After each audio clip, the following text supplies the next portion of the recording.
BRS నాయకులకు పొద్దున లేస్తే చాలు కాంగ్రెస్ వాళ్లపై ఏడవటమే పనిగా పెట్టుకున్నారని రాష్ట్ర మహిళా cooperative development corporation chairperson TPCC ఉపాధ్యక్షురాలు బండ్రు శోభారాణి మండిపడ్డారు.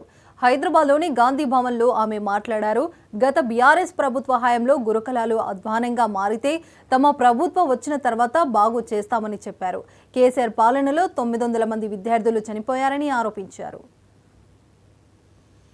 మీరు వెంటనే విచారణ చేయమని చెప్పేసి గౌరవ ముఖ్యమంత్రి రేవంత్ రెడ్డి గారిని విజ్ఞప్తి చేస్తా ఉన్నాను. మేము ఒకటే ఇవాళ గౌరవ రేవంత్ రెడ్డి గారికి ఒకటే విజ్ఞప్తి చేస్తా ఉన్నాం. అసలు ఈ రాష్ట్రంలో జరుగుతున్నటువంటి అలజడులకు, ఈ రాష్ట్రంలో జరుగుతున్నటువంటి కుట్రలకు మీరు వెంటనే విచారణ చేయమని చెప్పేసి గౌరవ ముఖ్యమంత్రి రేవంత్ రెడ్డి గారిని విజ్ఞప్తి చేస్తా ఉన్నాను. ఎంతో నమ్మకంతోని పేద వర్గాలు, బలహీన వర్గాలు వాళ్ళ పిల్లల్ని హాస్టల్కి పంపిస్తే, చదువుకోమని పంపిస్తే గవర్నమెంట్ ఒకవైపేమో డైట్ ఛార్జీలు పెంచుతూ వాళ్ళకు మంచి విద్యను అందించడం కోసం అనేక రకాల చర్యలు తీసుకుంటున్నటువంటి ఈ తరుణంలో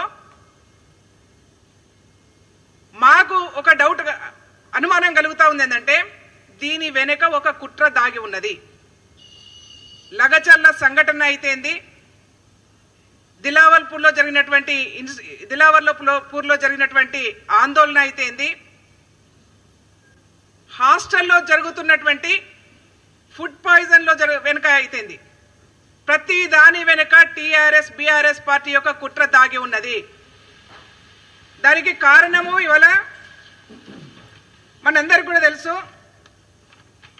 ఆ హాస్టల్లో జరిగినటువంటి ఫుడ్ పాయిజన్ కన్నా ముందు వీళ్ళందరూ కూడా భోజనం చేశారు అక్కడ. ఎవరెవరంటే నమస్తే తెలంగాణ పత్రిక విలేకరి, ఎంఆర్ఓ, హెడ్ మాస్టరు, అక్కడ టీచరు, వీళ్ళందరూ కూడా భోజనం చేశారు. ఆ రోజు వీళ్ళందరూ కూడా భోజనం చేయడం జరిగింది. నేనేమంటున్నానంటే, నిన్న ఒక కమిటీ చేశారు. ఏది బీఆర్ఎస్ పార్టీ వాళ్ళు ఏది నిజ నిర్ధారణ కమిటీ ఏదో కమిటీ చేసుకున్నారు. దానిలో ఆర్ఎస్ ప్రవీణ్ కుమార్ని పెట్టారు. నేను ప్రభుత్వానికి, గౌరవ ముఖ్యమంత్రి రేవంత్ రెడ్డి గారికి విజ్ఞప్తి చేస్తా ఉన్నాను.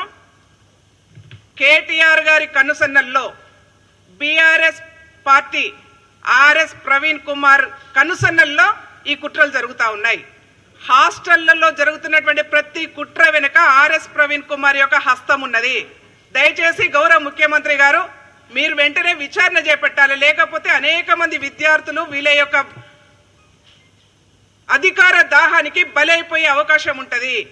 దయచేసి మీరు వెంటనే ఎంక్వైరీ, విచారణ జరిపించాలని చెప్పేసి నేను గౌరవ ముఖ్యమంత్రి